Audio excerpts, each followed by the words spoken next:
Pues buenos días a todos. Para mí es un verdadero placer presentaros hoy a Pepa Martínez Pérez. Pepa es científica titular en el Instituto de Nanociencia y Materiales de Aragón. Es un centro mixto de la Universidad de Zaragoza y el CSIC. Pepa es doctora en física por la Universidad de Zaragoza. Después hizo un doctorado en la Escuela Normal Superior en Pisa, en Italia. Fue investigadora con una Humboldt Fellowship en la Universidad de Tübingen, en Alemania, después en otra estancia postdoctoral. Y se pudo regresar a España a través del programa de atracción de talento de la Comunidad Autónoma de Aragón, como investigadora ARAID, también en el INMA, ¿no? En aquel momento, en la Universidad de Zaragoza. Y finalmente obtuvo su plaza como científica titular. Pepa ha recibido numerosos premios, proyectos, ERCs, etcétera, y quizás se puede resumir en que en el último año, en 2025, ha sido Premio Nacional de Investigación para jóvenes investigadores en el área de ciencias de física, de materiales y de la Tierra, por sus contribuciones en magnetismo y sus superconductores, ¿no? Y su posible aplicación en tecnologías cuánticas. Y además de todo ello, participa activamente en labores de divulgación y en la visibilización de la mujer en la ciencia. Y creo que esto es todo. Es una de mis mejores amigas y me hace muchísima ilusión que esté hoy aquí. Así que cuando quieras, adelante. Gracias. ¿Veis bien? Muchas gracias, Sol. Para mí es también una enorme ilusión que me presente ella. Como ya dice, una de mis mejores amigas, compañera de piso, compañera de muchas aventuras científicas y de todo es lo que este camino supone para nosotras. Bien, como Sol ha dicho, casi toda mi vida he trabajado en superconductividad, por eso he hecho un poquito este título, un poco broma. Materiales antiferromagnéticos como sustituto de los superconductores, por supuesto no lo son, pero bueno, sí que os voy a contar lo que estamos haciendo recientemente y cómo para algunas cosas pues los antiferromagnetos o los materiales magnéticos en general pueden traer funcionalidades interesantes en tecnologías cuánticas que no hemos investigado mucho hasta la fecha. Comenzaré con una breve introducción al tema de los resonadores, las cavidades y por qué las cavidades son una de las tecnologías más usadas y más importantes en tecnologías cuánticas, sobre todo en computación cuántica superconductora o en aplicaciones de sensing, también basados en superconductores, sobre todo radiación cósmica y en este tipo de aplicaciones. Son elementos fundamentales hoy en día. Pues bueno, una cavidad la podemos imaginar como dos espejos en los cuales los fotones rebotan muchas veces hasta que se pierden y físicamente los podemos describir como osciladores armónicos, es decir, sistemas de niveles equiespaciados cuya energía mínima no es cero, sino que gracias a las leyes de la mecánica cuántica está determinada por las fluctuaciones del vacío, ¿vale? Que son función principalmente. En el caso de un resonador, por ejemplo, de microondas, son función principalmente de su geometría, de su tamaño, a través de la frecuencia de resonancia. Una de las cosas bonitas que uno puede hacer con una cavidad es modularla. Por ejemplo, si uno puede mover uno de los espejos, uno puede pensar en efectos Casimir dinámico, de los cuales Sol os puede hablar un montón, y puede hacer cosas muy bonitas, como por ejemplo en el año 2011, Christopher Wilson y compañía demostraron cómo moviendo uno de estos espejos, en realidad haciéndolo a través de un squid cuya inductancia, como sabemos, se puede modular a través de un flujo magnético a frecuencias muy altas, se pueden amplificar estas fluctuaciones de punto cero paramétricamente, es decir, convertir estos fotones virtuales en fotones reales medibles. O hoy en día este mismo esquema que antiguamente se había desarrollado con resonadores en los cuales se modulaba la capacitancia, se usa para hacer amplificación de señales en límite cuántico. Los amplificadores basados en efecto Josephson, amplificadores paramétricos, son hoy en día esenciales para leer qubits en ordenadores cuánticos de estos que vemos en las noticias de IBM y Google. Además, una cavidad la podemos unir a otros objetos y ver qué pasa. Si en una cavidad introducimos un sistema de niveles anarmónico, un sistema en el que yo pueda distinguir una transición de otra, como por ejemplo un átomo, podré hacer cosas más interesantes todavía. Si estos dos objetos, los fotones de la cavidad y el, llamémoslo átomo o qubit, como se dice en el ambiente, en la jerga de hoy en día, si estos dos objetos interaccionan fuertemente, pasa lo siguiente. Si ambos están en resonancia, como sabemos y además podemos intuir también muy bien de física clásica, cuando los dos resonadores en resonancia están ligados fuertemente, sus frecuencias de resonancia cambian. Aparecen dos nuevas frecuencias de resonancia, ¿verdad?, que describen los nuevos modos del sistema. ¿Esto para qué sirve? Pues se puede usar para intercambiar energía entre ellos. Por ejemplo, en este ejemplo del péndulo, si excitamos uno de los péndulos, pues conseguimos transportar su energía al otro, ida y vuelta, a una velocidad que dependerá de cómo de bien estén acoplados entre ellos. Si esto mismo lo hacemos fuera de resonancia, en el llamado régimen dispersivo, pues este mismo efecto va a resultar que tiene aplicaciones muy útiles, porque esto tiene la siguiente propiedad, que la frecuencia de resonancia del qubit y de la cavidad dependerán de la población.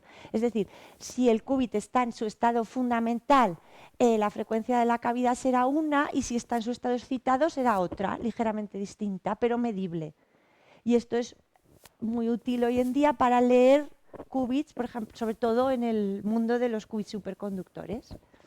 Haciendo una simple medida a una frecuencia dada, ¡pum!, un simple pulso, podemos ver si el qubit está o colapsa en el estado 0 o en el estado 1. Y de hecho es así como hoy en día se leen los qubits superconductores. Esto lo tomé de Google, de uno de sus procesadores más viejos, de antes de Sycamore y de, que no me acuerdo de qué año fue, cuando el COVID, poco antes, creo, el 17, no recuerdo, creo que el 17. Pues bueno, esto hoy en día es mucho más impresionante y más complicado, pero bueno, esencialmente este es el qubit y este de aquí es un resonador que solo se usa para leer. ¿Vale? Esta misma idea también hoy en día está súper de moda, sobre todo en física de astropartículas, porque este mismo efecto, igual que tú puedes ver el estado del qubit, puedes contar cuántos fotones hay en tu cavidad. ¿Vale? Y eso es súper interesante, sobre todo para la gente que busca acciones de materia oscura, porque al parecer, esto no me preguntéis porque se aleja mucho de mi campo, al parecer estas acciones en presencia de un campo magnético elevado se transforman en un fotón o dan lugar a un fotón, y contando los fotones de la cavidad, pues distintas condiciones del Sol y no sé qué, pues da mucha información sobre estas acciones de materia oscura que, como sabéis, no saben dónde están y su energía, y es un lío. Entonces esto hoy en día está muy, muy de moda, y todos los grupos haciendo acciones están implementando estas técnicas. Bien, otra cosa chula que podemos hacer con cavidades, y volviendo al tema de los qubits, es interconectarlos. De hecho, estos fueron de las primeras propuestas que hubo en el grupo de Shelkov y demás, Johannes Mayer, para interconectar qubits de manera controlada. Si en lugar de poner un sistema de dos niveles pongo dos, que entre ellos no pueden hablar directamente, pero están fuertemente acoplados a los fotones de la cavidad, lograré crear una interacción mediada por fotones virtuales entre ellos. Esto lo veis aquí en este experimento, en el que hay un resonador superconductor acoplado aquí capacitivamente a dos trasmones en los antinodos de campo eléctrico, y cuando las frecuencias de estos trasmones coinciden, pues bueno, se ve la apertura anticrossing sin un signo de acoplo entre ellos. Bien, hasta ahora hemos hablado de acoplar luz y sistemas, digamos, individuales, qubits individuales, pero también hay mucho interés, sobre todo desde un punto de vista teórico fundamental y bueno, con posibles aplicaciones, pero es algo que conceptualmente es muy bonito, en intentar acoplar luz a objetos de muchos cuerpos para inducir interacciones entre estos objetos mediadas por los fotones en esta cavidad. Hay materia correlacionada y demás. Esta figura que he puesto aquí es de un artículo del grupo de Kono en Rice University. Ellos tratan mucho este tema de la superradiancia y cómo cuando la interacción entre muchos objetos, por ejemplo, espines paramagnéticos y fotones en una cavidad suficientemente fuerte, se puede inducir un estado correlacionado entre ellos, como un estado ferromagnético inducido, ¿vale?, espontáneo, y bueno, han visto indicios de esto en un sistema muy parecido al que os hablaré luego, así que no entro en más detalles. Bien, un poco también mi background, aparte de la superconductividad en la que he trabajado mucho tiempo, son los qubits de spin, sobre los cuales hice, por ejemplo, mi tesis doctoral. Como decía antes, pues son sistemas de dos niveles o de muchos niveles pero distinguibles. Hay muchos qubits de spin hoy en día que bueno, presentan características interesantes frente a otras implementaciones como los superconductores. Principalmente la coherencia es muchísimo mayor y son sistemas mucho más reproducibles porque por la naturaleza ya de por sí los hace idénticos. Y en fin, la escalabilidad parece más alcanzable, pero presentan otros retos enormes. Probablemente el peor, lo más difícil es la interconexión entre qubits, es decir, la creación de puertas, que con superconductores es sencilla porque los circuitos te dan toda la libertad del mundo. Y su lectura también puede ser un reto, porque claro, lógicamente son objetos que interaccionan menos con el mundo, por eso son más coherentes, con lo cual es más difícil leerlos. Algunos de ellos, por suerte, se pueden leer eléctricamente, pero otros no.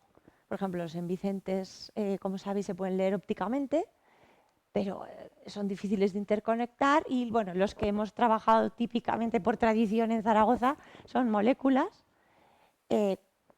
Bueno, no tan difíciles de interconectar, porque como la química nos puede ayudar, sí que son muy difíciles de leer.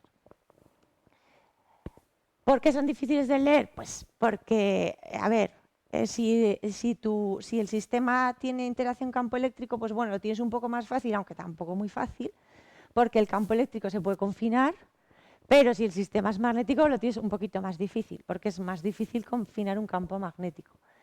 Aquí nada, simplemente he puesto unas ecuaciones para que veáis esto de forma más evidente.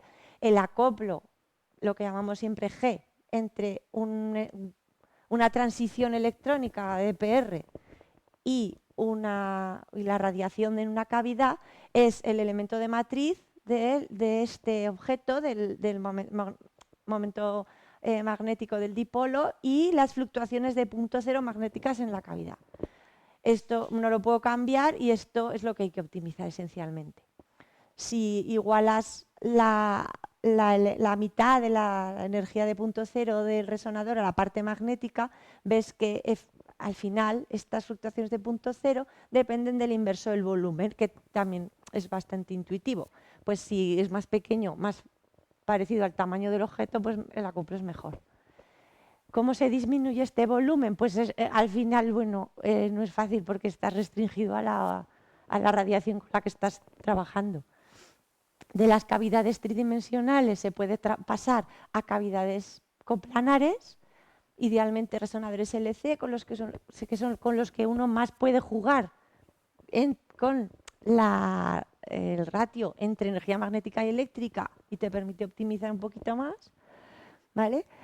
Pero bueno, al final estás limitado esto recordad que siempre se hace en microondas, es decir, unos pocos gigahercios, al final uno está limitado a las longitudes de onda de los gigahercios. En otros campos, a los que Sol también ha trabajado mucho, pues se puede jugar con metamateriales y cosas por el estilo para vencer un poco estos límites de la luz, pero aquí estás un poco limitado así. Bueno, nosotros lo que hacíamos era minimizar todo lo posible la parte inductiva para que el campo esté lo más concentrado posible. Al final, el acoplo también depende es una cosa geométrica al final. Depende del tamaño último de la línea con la que estás trabajando. ¿Vale? Esto lo hemos comprobado mediante simulaciones y mediante experimentos numerosas veces, con lo cual, bueno, es una relación en la que tenemos bastante confianza. Aquí veis unas simulaciones hechas de las fluctuaciones de punto cero en unidades de nanotesla que resultarían en un resonador de frecuencia la que sea, no recuerdo qué frecuencia usé, será entre 1 y 5 gigahercios, que es lo típico. Cuando hacemos esta anchura de la línea superconductora más y más pequeñita, pues obviamente las fluctuaciones se concentran y son más intensas. Y esto que veis aquí son medidas experimentales de acoplo, medido experimentalmente con radicales libres, es decir, con spines 1 medio, ¿vale? Donde bueno, se verifica más o menos esta relación. Aumentar esto es difícil, técnicamente, es muy difícil. Este es uno de los experimentos récord que realizó mi compañero Fernando Luis en Zaragoza. Bien, aquí bueno, pues es un resonador LC más optimizado, constricción, una optimización la máxima que pudieron lograr del acoplo entre las moléculas y la línea mediante nanolitografía de IPEN, acoplos estimados también siguiendo un modelo lo más adaptado posible al sistema, en el que estimaron acoplos máximos de unos 100 kilohercios. Y si no estoy equivocada, eso es un poco el límite con este esquema. Para hacer algo un poquito más interesante, uno necesitaría un poco más, llegar a megahercios, con lo cual es complicado. Es complicado porque los circuitos superconductores y los spines no son objetos que estén óptimamente acoplados entre sí. Bueno, por eso pensé en maneras alternativas de hacer un poco esta física que me parece bonita e interesante y pensé en cambiar un poco el chip y utilizar un sistema que está mucho más naturalmente, mucho mejor preparado naturalmente para interaccionar con spines, que son pues, baterías magnéticos, es decir, magnones o ondas de spin.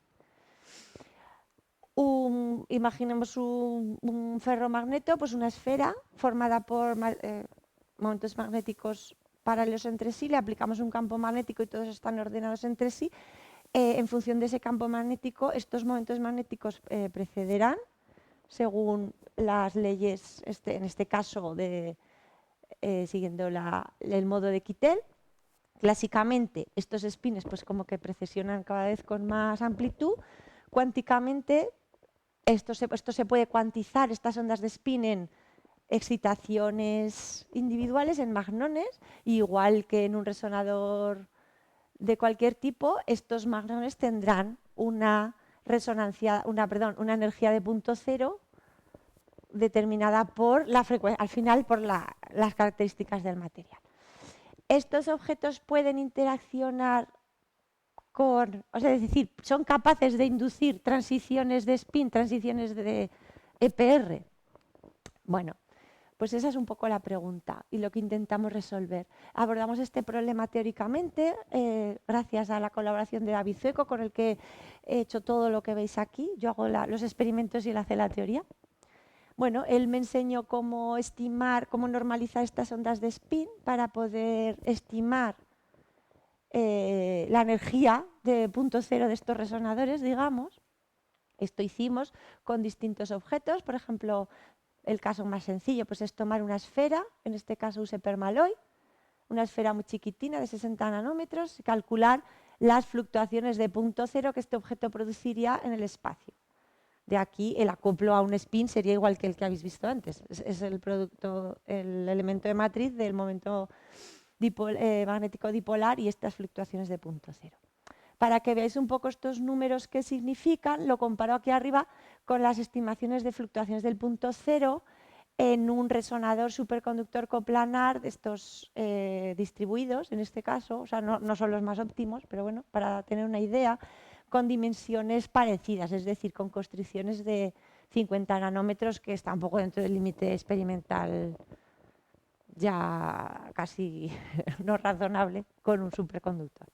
Bien, como veis, esencialmente, el hecho de que con este modelo puedes disminuir el volumen del modo muchísimo más, hace que los acoplos esperados para un spinum medio colocado en el lugar mejor sean órdenes de magnitud mejores que los esperados con un resonador de microondas, un resonador electromagnético.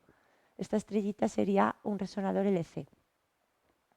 ¿Por qué? Pues porque puedes disminuir el volumen del modo. Es decir, lo chulo de las ondas de spin es que puedes trabajar a gigahercios con volúmenes más pequeños. Es eso, ¿vale? Bueno, entonces durante varios años intentamos encontrar sistemas con los que demostrar esto. Pero claro, los materiales ferromagnéticos resuenan parecidos a los spines. Una esfera resuena como un spinum medio, con lo cual no ves cruces, que pues buscábamos un cruce para ver que había acoplo. Entonces son un poco incómodos, pues intentamos jugando con la anisotropía de forma, modificar la frecuencia de resonancia. Eso también es bonito porque es, al fin y al cabo, otra propiedad de los materiales magnéticos, y es que puedes tunear su frecuencia de resonancia no solo con un campo magnético, sino también con su forma o su anisotropía. Si coges anisotropía magnetocristalina, en fin, es algo bonito de los materiales magnéticos. Pero bueno, aquí en realidad, pues, lógicamente, no lo hemos comentado, pero vemos el principal problema de los magnéticos, y es que sus factores de calidad, es decir, la anchura de las resonancias o las pérdidas, son muchísimo mayores que las de un superconductor, claro. Un superconductor pues tienes del orden 10 a la 5, 10 a la 6 factores de calidad, y aquí pues 10 a la 3 ya es maravilloso a milikelvin. Pero bueno, con todo, ¿vale la pena? Yo creo que sí, ahora veréis por qué creo que sí. Bien, trabajamos también con JIG, que es el material así más de moda en esto de bueno, es un material viejísimo, conocidísimo en la comunidad de spintrónica y magnónica, porque sus resonancias son estrechísimas. Es una ferrimagnética, y es un poco puñetera a bajas temperaturas porque depende mucho de su cristalinidad. El sustrato en el que típicamente se crece, que es el GGG, es magnético, está hecho de gadolinio, con lo cual es magnético y a bajas temperaturas molesta y se ensancha muchísimo las resonancias. Quitar el sustrato no es fácil, hay mucha gente trabajando en eso. Nosotros bueno, lo estamos haciendo también con unos colaboradores de Viena, pero es verdad que no es fácil. Es decir, las superestrechas frecuencias de transición que se ven a temperatura ambiente, a milikelvin, se estropean un montón. Eso es una desgracia que tenemos, ¿no? Pero bueno, pues aquí veis un disquito de JIG acoplado. Esto es una línea de transmisión con la que caracterizamos sus modos.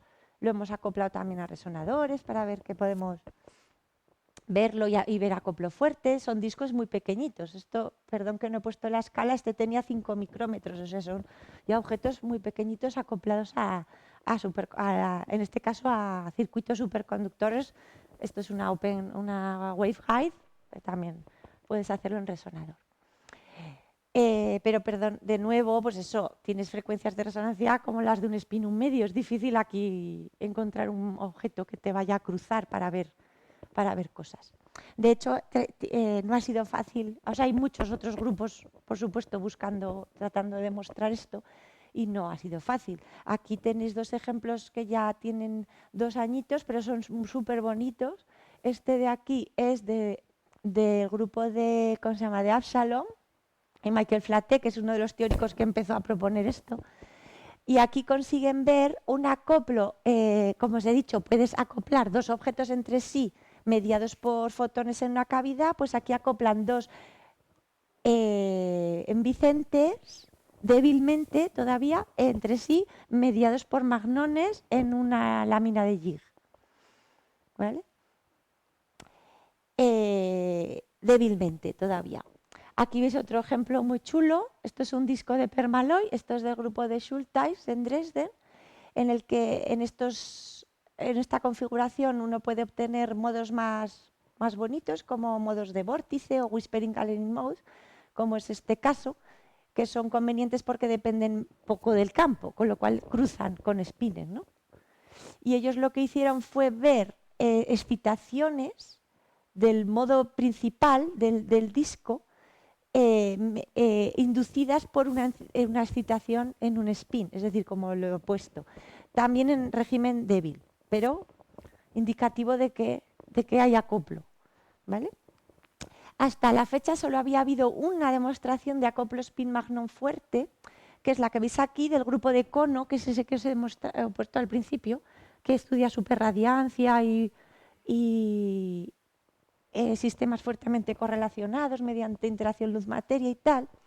Y ellos lo que hicieron fue un poquito, bueno, trampa, de alguna manera, porque usaron un material, esta ferrita, ¿vale? Es un material antiferromagnético con iones de herbio embebidos, digamos. Entonces, aquí hay una fuerte interacción también de canje entre el herbio y los momentos del hierro, que son los que producen magnones. Entonces, bueno, claro, pues el acoplo es mayor. Aquí encima, esto es un antiferro clásica, o sea, un antiferro de toda la vida, con lo cual resuena a frecuencias súper altas, 600 gigahercios.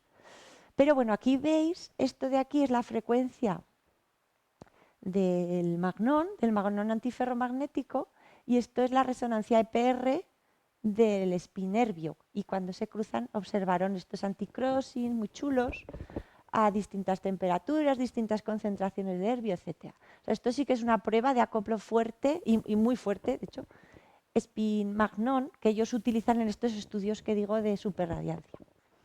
Los antiferros, de hecho, pues yo al principio pensaba que no eran interesantes para mí, pero luego me di cuenta que es al contrario, porque tontamente pensé, pues no van a generar mucho stray field para acoplarse a spines, pero no, porque en realidad lo que importa es la susceptibilidad, es la dinámica, no es el stray field que crea el material.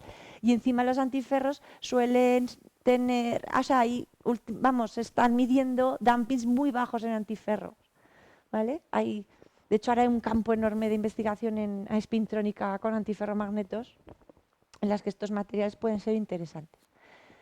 Bueno, entonces casualmente llegó a nuestras manos una muestra de un material de Van der Waals, cromo azufre bromo, gracias a Eugenio Coronado, con el que trabajamos también desde hace mucho. Este cromo azufre bromo es un material esfoliable. Aquí se ve, en la foto se ve bastante, ¿no? Como parece como si fueran láminas de papel aluminio, ¿no? Casi. Además es súper estable, es muy cómodo, no es como otros materiales Van der Waals más delicados, no, es muy fácil de manipular y es bastante estable.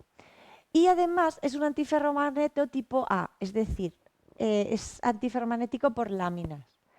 Una lámina es ferromagnética, la siguiente también, pero entre ellas están acopladas antiferromagnéticamente y débilmente, lo cual hace que sus frecuencias de resonancia no sean tan altas.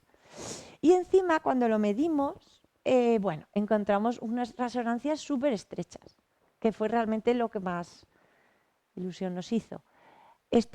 Ahora tenemos factores de calidad casi de 1000, lo cual es, pues para nosotros es increíble. Un factor de calidad de 1000 a milikelvin con materiales magnéticos no es fácil de conseguir. Luego, si queréis, os cuento un poco por qué, aunque todavía no entendemos muy bien. Bueno, y luego además los antiferromagnetos aún son más ricos. De nuevo, algo que no había pensado al principio. Pero claro, los antiferromagnetos tienen 2 sublátices, con lo cual tienen 2 modos intrínsecamente por el hecho de ser antiferromagnéticos. Tienen cuando tú aplicas el campo, es un antiferromagneto, no lo he comentado, perdón, con un fuerte eje de anisotropía en el plano, es decir, el eje fácil está en el plano, hay un eje medio en el perpendicular a él y el eje difícil es el fuera de plano. Si uno aplica el campo magnético a lo largo del eje medio, es decir, los espines están así y tú los vas inclinando hacia ti, se producen dos modos. Uno es el acústico y otro es el óptico, que no os he puesto en esta imagen, ¿vale? En los cuales las dos subredes precesionan con distintas fases. El acústico va hacia arriba y el óptico va hacia abajo. Y si tú aplicas el óptico, perdón, que no os lo he puesto, luego creo que tengo alguna imagen que se ve. Y si uno aplica el campo en la dirección fácil, los espines se quedan así donde están y de nuevo precesionan, pero con distinta amplitud, uno más, el otro menos y viceversa. Y el resultado de esas precesiones, de esa dinámica, son dos modos, uno que llamamos right-handed y otro que llamamos left-handed. El right-handed va hacia arriba y el left-handed, que es el que veis aquí, va hacia abajo. El left-handed es left-handed con respecto al campo aplicado, con lo cual es un modo con una simetría más rica que la que puedes obtener con un ferro, ¿no? Porque precesiona efectivamente left-handed con respecto al campo aplicado. Bueno, como os he dicho, sus frecuencias de resonancia no son tan altas, lo cual ya empieza a ser más medible para nosotros. 25 GHz está un poco fuera de lo que mi equipo puede medir, pero bueno, como veis lo podemos medir bastante bonito. ¿Vale? Aquí sí que veis ya también a simple vista que las resonancias son estrechas, son muy estrechas. De hecho, podemos resolverlas. Resolvemos un montón de estas resonancias con anchuras de 40 MHz, cosas así que ya está bastante bien. Vale, pues ahora solo necesitamos para hacer la prueba un spin con transiciones que crucen por aquí. ¿Vale? Y bueno, volviendo a Eugenio y al gadolinio otra vez, conocíamos este sistema muy bien, yo lo conocía muy bien porque lo estudié en la tesis, o sea, era muy viejo conocido para mí. El gadolinio es un spin 7 medios que es isótropo, pero al ponerlo en un campo de ligandos, en una molécula, que es lo que hacen ellos, bueno, pues uno puede romper esta degeneración y obtener un splitting a a campo cero, es decir, unas transiciones de spin a ciertas frecuencias. Y justamente la de este gadolinio en esta molécula, en este polioxometalato, pues pasa por los 25 GHz, con lo cual es ideal. Además es un spin 7 medios, o sea que tiene un spin grande, en fin, es bastante ideal. Y es un modelo ideal de 2 niveles. Es 7 medios, tiene muchos niveles, pero os recuerdo, hacemos estos experimentos a milikelvin, estos son 25 GHz, con lo cual a milikelvin la población del fundamental es enorme y podemos tratarlo como si fueran sistemas niveles. Esto es una medida EPR, si queréis, a frecuencia variable en open line, ¿no? en una línea de transmisión de un cristalito. Esta es la transición del fundamental al primer excitado. Si tú aplicas el campo hacia aquí, pues sería la que baja y esta sería la del spin hacia abajo, ¿vale? Que se va despoblando térmicamente y pues desaparece. Bueno, además, como digo, lo conocemos muy bien, conocíamos su hamiltoniano ya de antes, hicimos medidas con campos aplicados en distintas direcciones para estudiar si realmente conocíamos bien su hamiltoniano y bueno, pues sí, bastante bien, ya que aplicar el campo en distintas orientaciones lo que hace es mezclar niveles, entonces las transiciones se vuelven un poco más raras, o sea, ya no son entre niveles puros, 7 medios, 5 medios, sino que son entre los nuevos estados que tenga el hamiltoniano en ese campo, que serán mezclas. Pero, ¿qué más da? Son al final sistemas, transiciones que podemos distinguir. Vale, pues solo lo que nos queda por hacer era ponerlos juntos. El experimento es lo más tonto. Esto es una línea de transmisión de cobre. Lo negro es el cristal de cromo azufre bromo y lo blanco es el cristal de gadolinio. Es decir, lo negros son los magnones, son la cavidad, y lo blanco son los espines. Aquí veis, esto de aquí es la resonancia del cromo azufre bromo, que os recuerdo que veíamos muchas, ¿no? Pues aquí las veis. Y esta línea que es apenas perceptible son las transiciones EPR del gadolinio. Y como veis, cuando cruzan se ve claramente la apertura del anticrossing, signo de acoplo fuerte. ¿Vale? Esto de nuevo, gracias a la ayuda de David, pues lo estamos intentando modelar y entender bien. Estos son sus simulaciones que reproducen bastante bien los experimentos, ¿vale? Y que dejan ver bien este anticruce. Aquí vemos lo que creemos que es un estado dark, que no es nada más que tal y como se acoplan los dos sistemas en esas condiciones, eso no se acopla a la línea, entonces no lo ves, ¿vale? Y bueno, entonces hicimos bastantes experimentos para ver si realmente esto se describía con nuestra idea de un sistema de 2 niveles y un sistema de excitaciones bosónicas. ¿Vale? Para eso hicimos medidas en temperatura, no podíamos hacer porque como son 25 gigahercios del fundamental excitado, te tienes que ir a temperaturas muy altas para ver cosas. Y entonces como es un material el gadolínio que encima tiene interacciones dipolares débiles, se ensancha mucho, en fin, con la temperatura no podíamos jugar mucho. Jugamos con la potencia. Esto es la resonancia del gadolínio. Y esto es un esquema así simplificado de lo que uno hace, ¿no? Cuando manda un fotón resonante. Tú tienes los spines en el ground state y los excitas al primer excitado. Si aumentas mucho la potencia, pues los bombeas y no les das tiempo a relajarse, porque su T1 no le da tiempo a relajarse y satura. Entonces tu señal satura y se hace más pequeña. Esto es baja potencia y esto es alta potencia, no le da tiempo. Entonces es como si de alguna forma jugaras con el número de spines, ¿no? Como si a más potencia tuvieras menos spines, ¿vale? Y de hecho comprobamos cómo a más potencia, esto es menos potencia y esto es más, pues al subir la potencia el anticrossing se va cerrando porque hay menos spines y te vas del régimen de acoplo fuerte, ¿vale? Y la última cosa que vimos, que es la más bonita y que todavía estamos en ello y todavía no entendemos del todo, es lo que os comentaba sobre los modos.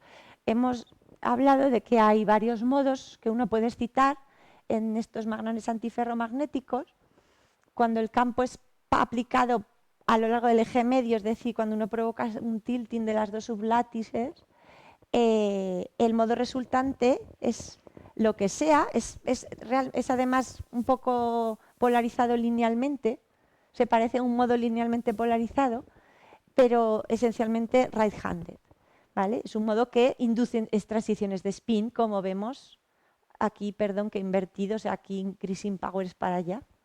Esto es alto power, potencia alta, no se ve anticrossing, potencia baja se ve el anticrossing. Pues es un modo que es eficiente en inducir transiciones de spin. Pero si giras simplemente el campo magnético 90 grados y lo aplicas paralelo al eje fácil, este modo, por cómo es su simetría, efectivamente es left-handed con respecto al campo magnético aplicado.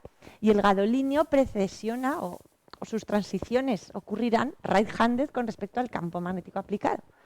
Con lo cual es un modo que no es eficiente en inducir transiciones. Y de hecho no vemos ningún signo de acoplo. Un poquito aquí, en esta muestra se veía un poquito. Sí que hay un poquito de probabilidad de acoplo porque todo esto no es perfecto, es más bien elíptico, entonces no es. Pero bueno, es una habilidad única con respecto, por ejemplo, a un resonador superconductor que tienen estos magnones, que es la posibilidad de jugar in situ con su simetría, que es algo que es también un poco santo grial de la gente de super, porque ahora está muy de moda lo de las cavidades quirales y jugar con la quiralidad de la luz y tal, ¿vale? Y con esto, bueno, es un ejemplo muy chulo de cómo de una manera simple pudimos verlo y demostrar que esto es así. Esto es lo mismo medido en otra muestra. Aquí veis un signo, señales de acoplo entre estas dos, entre el gadolínio y los magnones. Cuando el campo está aplicado de la otra manera, en la cual el modo es left-handed, pues no vemos ningún signo de acoplo. Bien, en fin, bueno, nada, esto es el modelo teórico que hizo David para ver esto y que un poco intenta reproducir este efecto, ¿no?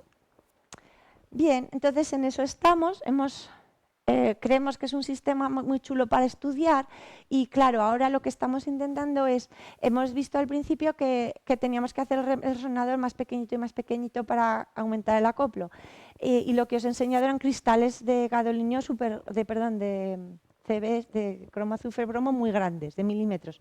Claro, ahora lo que queremos hacerlos es pequeñitos.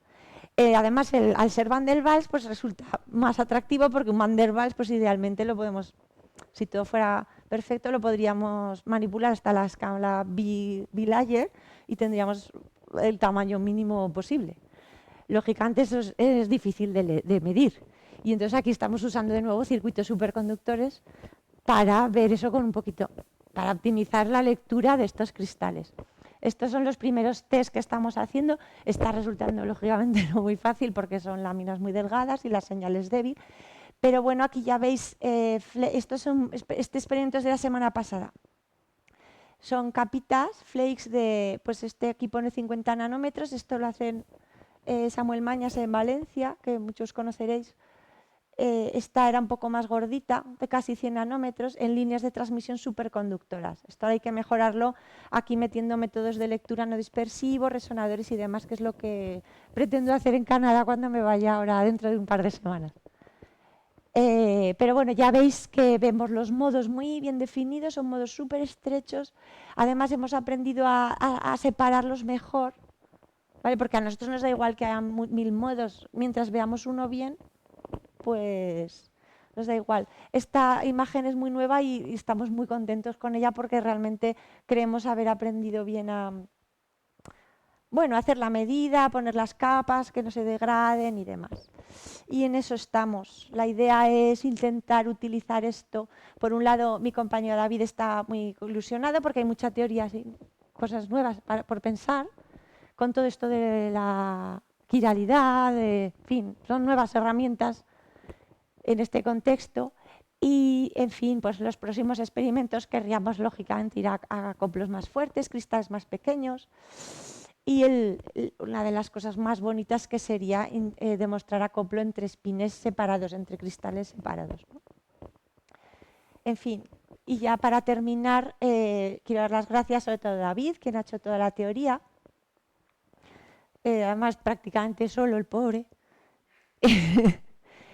Y sobre todo David García Pons y Jorge Pérez Bailón, con los que estamos haciendo los experimentos, aparte de Javier Sese, quien es una ayuda indispensable en el laboratorio y todo el resto de personas del grupo CUMAT al cual pertenezco, en el cual trabajamos en estos temas de spin qubits, circuitos superconductores y demás en el INMA.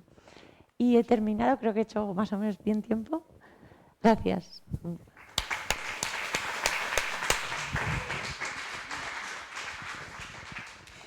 Gracias, Pepa, por esta charla tan interesante. Abrimos ahora el tiempo de preguntas. Aquí.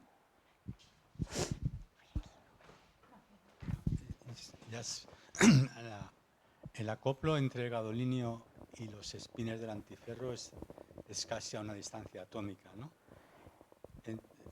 Entonces, ¿cuál es el efecto de tener una cavidad? Porque el otro antiferro de la parte inferior de la cavidad no afecta al acoplo.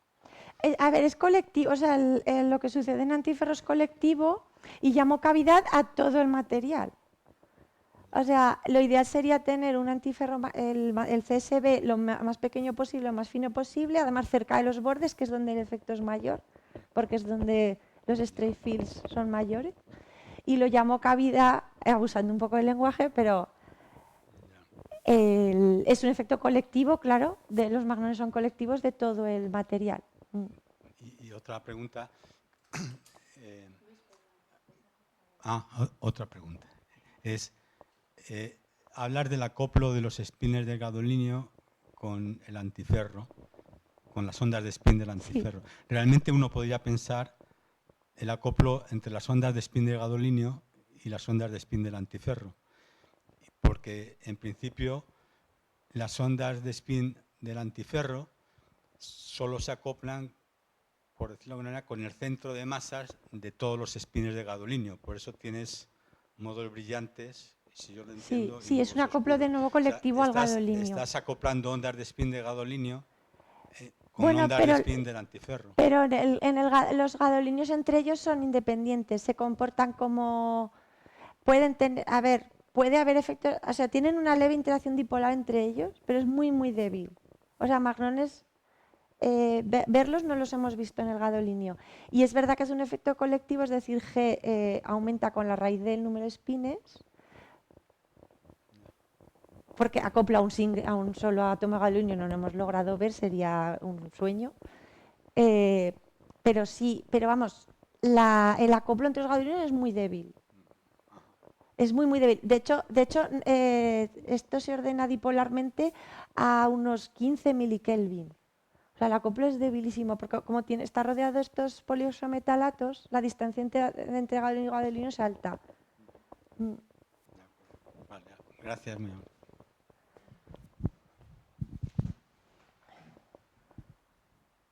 Bueno, yo te quería preguntar, porque no me ha quedado muy claro, cuando usas el antiferromagneto, ¿qué propiedades del antiferromagneto serían más interesantes si tuviera un acoplamiento muy, muy fuerte entre sus redes o, por ejemplo, un acoplamiento débil?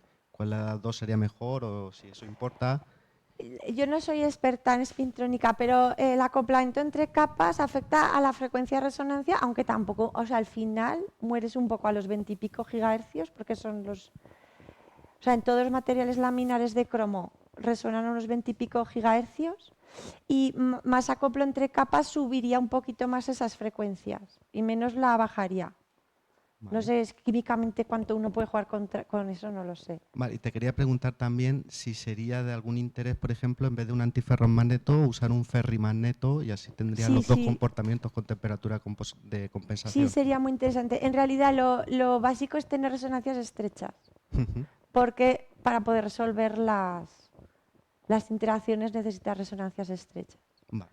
En realidad fue la gracia de este material fue que descubrimos, es que se había medido mucho en literatura, pero no se habían resuelto los modos. De hecho, nos criticaron un montón los referís, lo de que viéramos muchos modos, los modos se ven Vale, gracias. y son estrechos, sí.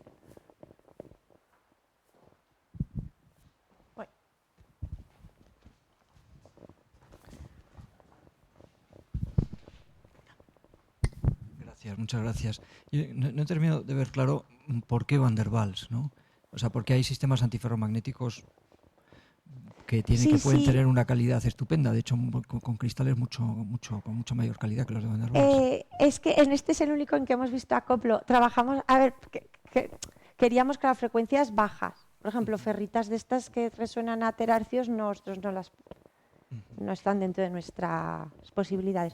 Pero bueno, sí que medimos mucho, por ejemplo, el vanadato de gadolinio, que es un sistema que tiene resonancias súper estrechas, también es como perfecto y maravilloso, y en ese no hemos visto acoplo spin-magnon. Y no sé por qué. No lo sé. O sea, en este lo vimos. En el vanadato de gadolinio, que además tiene unas resonancias más estrechas aún. Es muy bonito. Pues no lo vimos. Bueno. Pues lo investigaremos más. Al final estamos pocos también haciendo esto, vamos lentos, pero espero entenderlo. David, ya te digo, no da abasto y no sabemos por qué. Es una cosa que me atormenta un poco. Gracias. ¿Más preguntas?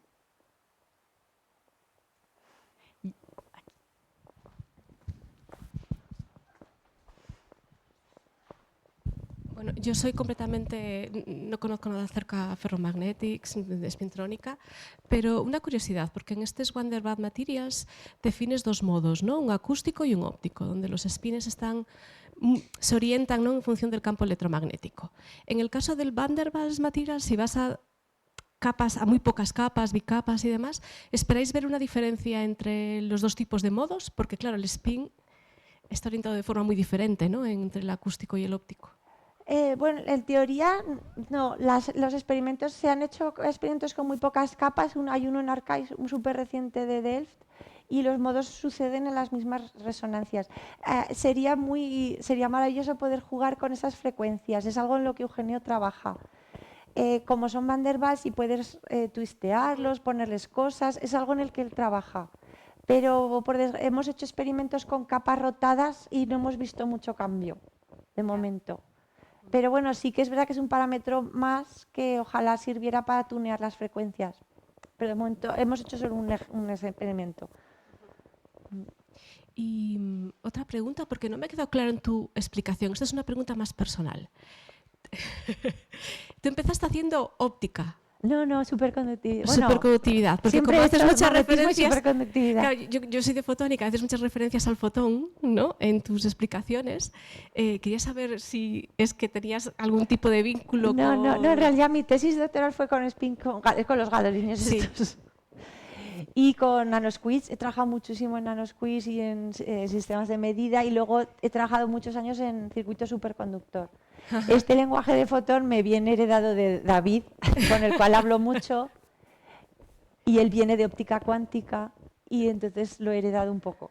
Bueno, me ha gustado mucho, porque has mostrado para mí son curvas de dispersión. Cuando las veo curvas de dispersión y el anti-crossing. O sea que nunca había pensado esa correlación, ¿sabes? Entre la óptica y la espintrónica. O sea que me ha gustado mucho. Gracias. Gracias.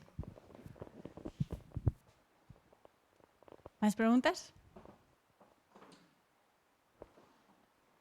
Yo te hago una última, pero que tampoco, igual es una tontería. Pero cuando tienes este modo que es como quiral, en óptica generalmente uno entra para acoplarse mejor con luz quiral en sí misma. ¿Aquí hay alguna restricción en cómo accedes a eso de modo quiral o...? No, sería muy sencillo porque es una cuestión de simetría del campo de excitación AC y el campo de polarización DC.